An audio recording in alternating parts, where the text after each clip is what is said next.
Varicose veins బాధితులకు శుభవార్త. హైదరాబాద్ లో కన్సల్టేషన్ మరియు 3,500 రూపాయల colour Doppler test Avis hospitals లో ఉచితంగా పొందండి. Hi viewers, India's largest digital media network Suman టీవీకి స్వాగతం. ప్రస్తుతం మనతో ఉన్నారు సోషల్ యాక్టివిస్ట్ లావణ్య గుడేలి గారు. నమస్తే అండి. నమస్తే అండి. సో మనం కోల్కతా ఇన్సిడెంట్ గురించి చూసుకుంటే, అంటే వేడి మీద ఉన్నప్పుడు ఆ ఊపు వేరుంటుంది, చల్లబడే కొద్దీ చాలామంది ఇంక ఇది ఎప్పటికీ న్యాయం జరగదు అనేసి పోరాడడం కూడా చాలామంది తగ్గిస్తారు. కానీ ఈ కోల్కతా ఇన్సిడెంట్లో మాత్రం ఆగస్టు 9th జరిగితే దగ్గర మనకి ఇంకొక 2 రోజులకో 1 రోజుకో నెల అయిపోతుంది. ఈ రోజుకి మనకి ఎవరికి తీర్పు అనేది తెలియట్లేదు. అయితే ఎందుకు ఫస్ట్ ఆఫ్ ఆల్ లేట్ అవుతుంది సిబిఐ విచారణలో కానీ ఏ విషయంలో అయినా? తర్వాత ఈ లేట్ అవ్వడానికి, సాక్ష్యాలన్నీ తారుమారు చేయడానికి ప్రథమ కారకులు ఎవరై ఉంటారు? సో వీటి గురించి మాకు డీటెయిల్గా. తప్పకుండా అండి. మీరు అన్నట్టుగానే 1 month అవ్వస్తుంది 9th వస్తే. ఓకే, 30 రోజులు దాటిపోయినా కూడా సామాన్య ప్రజలు ఎక్కువ అగ్రెసివ్గా ఉన్నారు నాయకుల కంటే, సెలబ్రిటీస్ కంటే.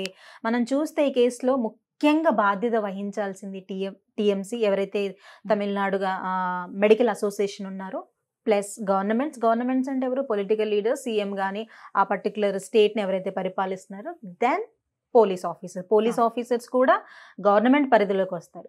సో ఈ ముగ్గురి బాధ్యత వహిస్తే కేసు అనేది సరిగ్గా అవుతుంది. మనం కమింగ్ టు ద సిబిఐ అనేది కంప్లీట్గా ఇండిపెండెంట్ ఎంటిటీ. సిబిఐ చేతిలో కేసు ఎప్పుడు వెళ్తుంది అంటే, ఎవరైతే లో లెవెల్లో ఉన్న పీపుల్, పోలీస్ కానీ లేకపోతే గవర్నమెంట్స్, ఎప్పుడైతే ఆ కేసుని వాళ్ళు డీల్ చేయలేకపోతారో, విత్ ఇంటెలిజెన్స్ కానివ్వండి, విత్ ప్రూఫ్స్ కానివ్వండి, అప్పుడే సిబిఐ చేతిలోకి వెళ్తుంది. ప్రతి కేసు సిబిఐ చేతిలో పెట్టరు. ఈ విషయాన్ని మనం చాలా బాగా అర్థం చేసుకోవాలి. కానీ సిబిఐ చేతిలోకి వెళ్ళిన కేసులు కూడా చాలా డిలే అవుతాయి. మీరు చూసుకుంటే సుశాంత్ సింగ్ రాజ్పూత్ సూసైడ్ చేసుకున్న బాలీవుడ్ యాక్టర్ ఎవరైతే ఉన్నారో, ఇప్పటి వరకు దానికి ఒక కంక్లూజన్ లేదు. సో మనం ఇక్కడ సిబిఐని నిందించాలా, లేదంటే మనం అసలు వాస్తవాలను నిందించాలా అంటే మనకు ప్రూఫ్స్ తెలియనప్పుడు మనము కామెంట్ చేయలేము. బట్ సిబిఐ వాళ్ళ పని వాళ్ళు చేసుకుంటూ వెళ్తున్నారు. ఇప్పుడు మనం ఒక చిన్న పని మనకి చెప్తేనే 2-3 రోజులు పడుతుంది. అలాంటిది ఒక మనిషి బ్రూటల్లీ మర్డర్ అయ్యి, రేప్ అయ్యి, ప్లస్ ఆ పర్టికులర్ హాస్పిటల్లో ఎన్నో రకాల బ్రూటల్ క్రైమ్స్ ఉన్నాయని బయటకు వచ్చిన తర్వాత అది ఒక్క రోజులో అయ్యే పని అయితే అస్సలు కాదు. సో కామన్ పీపుల్ మనందరం కూడా కొంచెం పేషెన్స్గా వెయిట్ చేయాలి. బికాజ్ నిన్న చూస్తే మనము ఈ ప్రిన్సిపల్ ఎవరైతే ఉన్నారో కోర్టుకు వెళ్ళే సమయంలో చెప్పులు దాడి జరగడం కానీ, అంటే అగ్రెసివ్గా ఉన్నారు జనాలు. ఇంత బ్రూటల్గా ఎట్లా చంపుతారు, ఇంత బ్రూటల్గా ఎట్లా, అసలు ఎలా మనసు వచ్చింది అని చాలా మంది అగ్రెసివ్గా ఉన్నారు. కానీ ఇప్పుడు దీని వెనక చాలా మంది గొప్ప వాళ్ళ హస్తాలు ఉన్నాయి అంటున్నారు. కానీ ఆ హస్తాలు బయటపడడం అంత సామాన్యమైన విషయం కాదు. ఎందుకంటే వాళ్ళని గవర్నమెంట్స్ బ్యాకప్ చేయొచ్చు, లేదంటే పోలీసులు బ్యాకప్ చేయొచ్చు, లేదంటే గొప్ప మంత్రులు కానీ నాయకులు కానీ బ్యాకప్ చేయొచ్చు.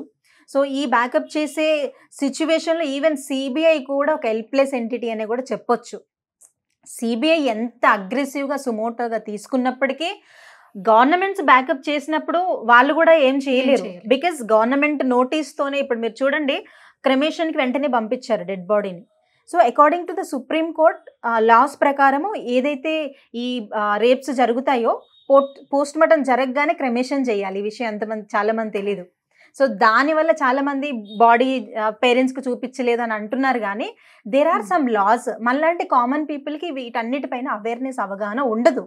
సో మనము ట్రస్టెడ్ రిసోర్సెస్ నుంచి ఇన్ఫర్మేషన్ తెలుసుకొని దానికి అనుగుణంగా మనము పోట్లాడాలి. కానీ ఇప్పుడు కోవత్తుల ర్యాలీలు అంటున్నారు. నిన్నే ఈ పశ్చిమ బెంగాల్ సీఎం ఎవరైతే ఉన్నారో ఆవిడ అపరాజిత అని యాంటీ రేప్ బిల్ పాస్ చేయాలని విమెన్స్తో కలిసి అంతా చేస్తున్నారు. కానీ చాలా మంది అయితే ఆమె నిందిస్తున్నారు.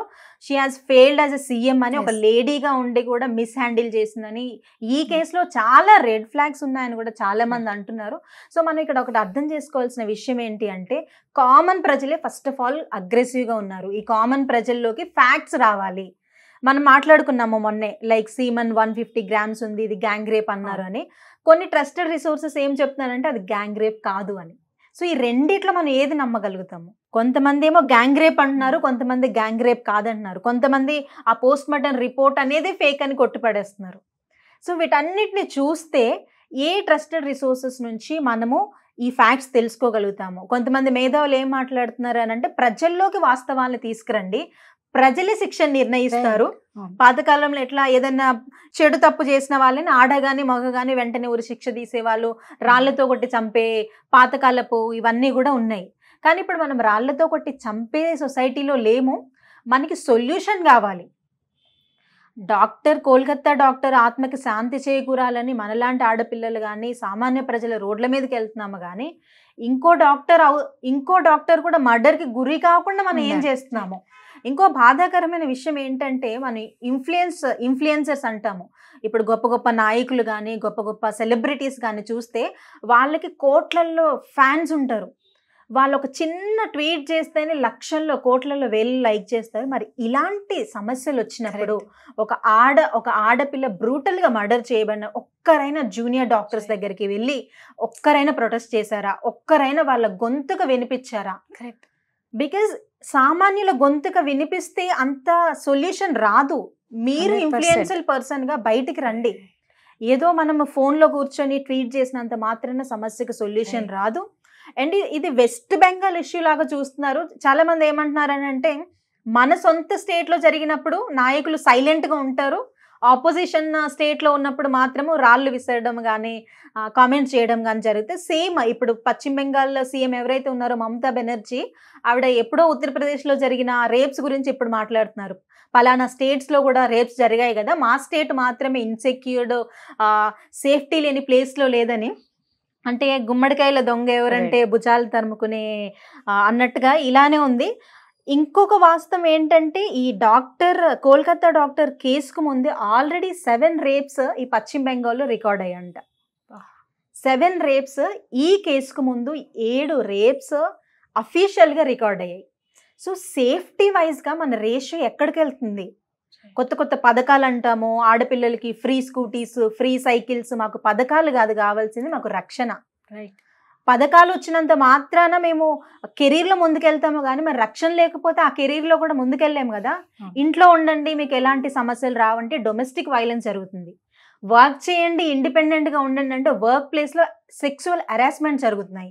లేదా ట్రావెల్ చేయండి, వేరే స్టేట్స్కి వెళ్ళండి అని అంటే అక్కడ కూడా చాలా సెక్షువల్ అబ్యూసెస్ జరుగుతున్నాయి, ఫిజికల్ అబ్యూస్ జరుగుతుంది, మెంటల్ హెరాస్మెంట్ జరుగుతుంది. మనం చూసుకుంటే వరల్డ్ హెల్త్ ఆర్గనైజేషన్ ప్రకారం 30% మందికి పైగా, భారతదేశంలో ఉన్న 30% మందికి పైగా మహిళలు డొమెస్టిక్ వైలెన్స్కి గురవుతున్నారు. 50% మందికి పైగా మహిళలు వర్క్ ప్లేస్లో సెక్సువల్ హెరాస్మెంట్కి గురవుతున్నారు. సో ఇవన్నీ స్టాటిస్టిక్స్ కామన్ ప్రజలకు అర్థం కావు. మనం ఏం చేయాలి? ఒక ఇన్ఫ్లుయెన్సర్ పర్సన్గా, ఒక గవర్నమెంట్గా నువ్వేం చేస్తున్నావు?